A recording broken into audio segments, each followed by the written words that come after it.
का रे पगलुआ सन, बिहार के नाम एकदम डुबा के रख देबा सका। हई अपने बिहार में ठीक चुनाव से पहले SIR स्पेशल इंटेंसिव रिवीजन कुल मिला के मतदाता लोग के इनकाउंटर कइल जाता, हत्या कइल जाता। एकरा के अपने बिहारी भाषा में हम इहे कहेम, तबो तोहनी के चुप बारस, चुप्पी साध के जौन बा फार्म भरवावो तारस। आई दिमाग तोहनी के जौन बा घास चरे गइल बा, यही से हमनी के बिहार बदनाम बा पूरा देश में।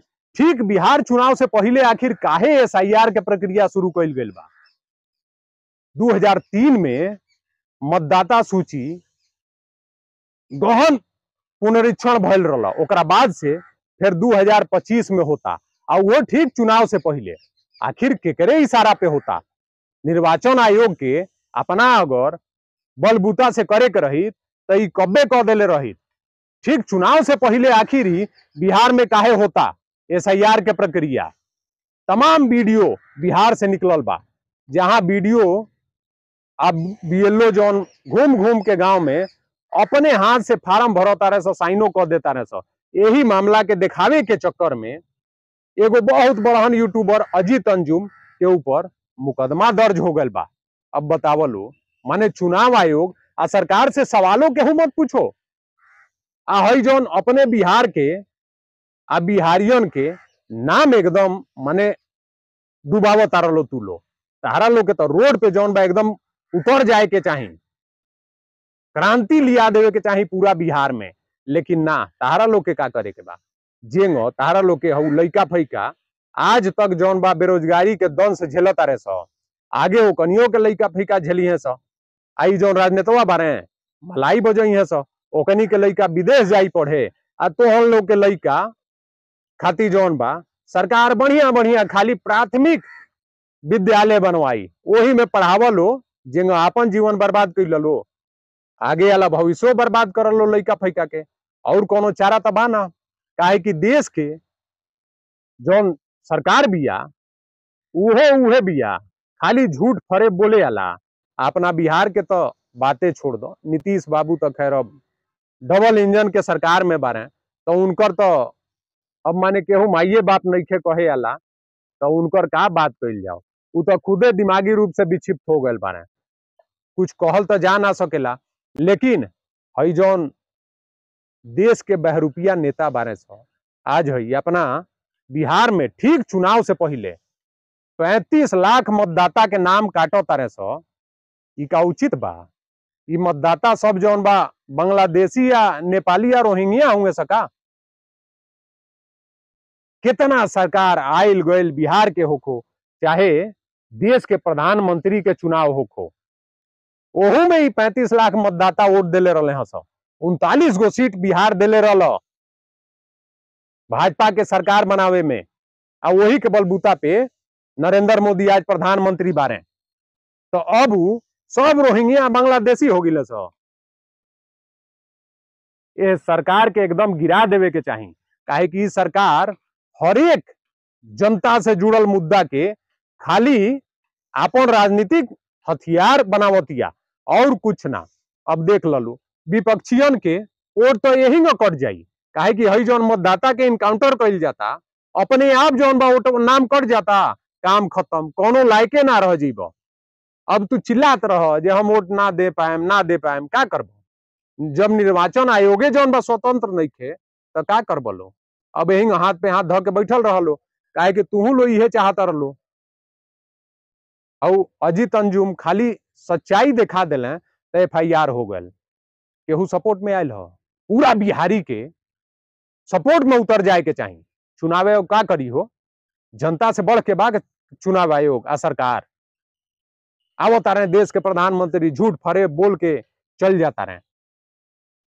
आजू तो बढ़न बढ़न बंगला में जौन बा ऐश करता रहे, आ तू लो अपने लइका फैका के भविष्य देखा लो। यही जौन बा नेतवा है कुल चुनाव से पहले राजनीति के चल जाई है कुल मलाई मार के, आ तू लो जौन बा जेंगा बेरोजगारी के दंश आज तक झेलले बार लो, लइको फैका यही झेलत रह जी है सब। तो जब तोहरे लोग के यह कुबूल बा जे कुछ करे धरे के बा ना दिमाग से अपना सोचे के बा, खाली दारू मिल जाओ, खाए के मिल जाओ, काहे कि जीभ तो इतना लमहर कह के धैले बार लो। जौने साला नेता आई कितनो भ्रष्ट होको, खाली खिया पिया देवो तो हम लोग जैसन चटना के चटा देवो, वोट जाके दे बोलो। वोट देते समय अपने लइका फैका के देख बोलो ना। तो यही SIR के प्रक्रिया होई, मतदाता सूची से जितना विपक्षी वोट बारे सब गायब हो जाई हैं और नया सूची तैयार हो जाई, सत्ता पक्ष के लोगन के नाम जुड़ जाई। ओकरा बाद का भाजपा के सरकार यही बन जाई। तो ये खाली जनते खातिर नहीं खे नुकसान, नीतीश कुमार के राजनीतिक जीवन अब की बार बिहार से समाप्त हो जाई। काहे कि भाजपा अगर एक बार सत्ता में आ गए तो बिहार के तो विकास गए तेल लेवे, आ बिहारियन के भाजपा के तो विकास हो जाई। तो नीतीशो बाबू अब की बार मोदी के जाल में या भाजपा के जाल में फंस गए बारे। बिहार के लोग के बहुत इच्छा रहा जे डबल इंजन के सरकार आयल बा तो बहुत विकास हुई। का विकास भइल हो? कोनो विकास भइल अपना बिहार में? आखिर बतावो लो तुहू लो, एगो विकास बता दलो। काहे कि विकास से भाजपा के चिढ़ बा, उ खाली चुनाव में विकास के नाम के मुद्दा बनावेले, बाकी विकास ना करेले। तो SIR के प्रक्रिया जौन भी होता अपना बिहार में, बिहार चुनाव से पहले ई चुनाव आयोग के प्रक्रिया नइखे होत, ई सरकार करावतिया। अरे तो सब सिस्टम बनल बा, जेके मतदाता सूची में नाम जोड़वावे के बा, फार्म भरी, ऊपर जाई, प्रक्रिया से गुजर के आ ओकर नाम लिस्ट में शामिल हो जाई। लेकिन ओकर नागरिकता देखल जाता, वो ठीक चुनाव से पहले। इतना दिन से याद ना आयल हो नागरिकता के, जे अपना बिहार में सब रोहिंग्या बांग्लादेशी बसल बारे।